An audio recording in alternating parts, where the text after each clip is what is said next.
शेतकरी मित्रांनो, लक्ष द्या. पुढचे काही दिवस महाराष्ट्रासाठी अत्यंत महत्त्वाचे ठरणार आहेत. हवामान अभ्यासक पंजाबराव डक यांनी राज्यासाठी मोठा इशारा दिला आहे. काही जिल्ह्यांमध्ये वादळी वाऱ्यासह अवकाळी पावसाची शक्यता व्यक्त करण्यात आली आहे. तर काही भागांमध्ये विजांचा कडकडाट आणि गारपीट होण्याचाही अंदाज आहे. डक यांच्या अंदाजानुसार 10 ते 15 मे दरम्यान महाराष्ट्रातील हवामान अचानक बदलू शकते. विशेषतः मराठवाडा, विदर्भ आणि पश्चिम महाराष्ट्रातील काही भागात ढगाळ वातावरण तयार होणार आहे.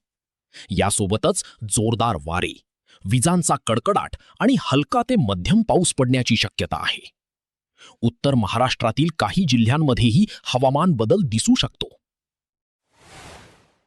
शेतकरी बांधवांनो, आता निष्काळजीपणा करू नका.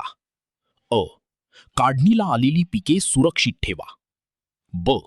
शेतमाल बाजारात नेताना ताडपत्री वापरा. जनावरांना सुरक्षित गोठ्यात बांधा. आणि विजांच्या कडकडाटावेळी झाडाखाली उभे राहणे टाळा. दररोज असेच हवामान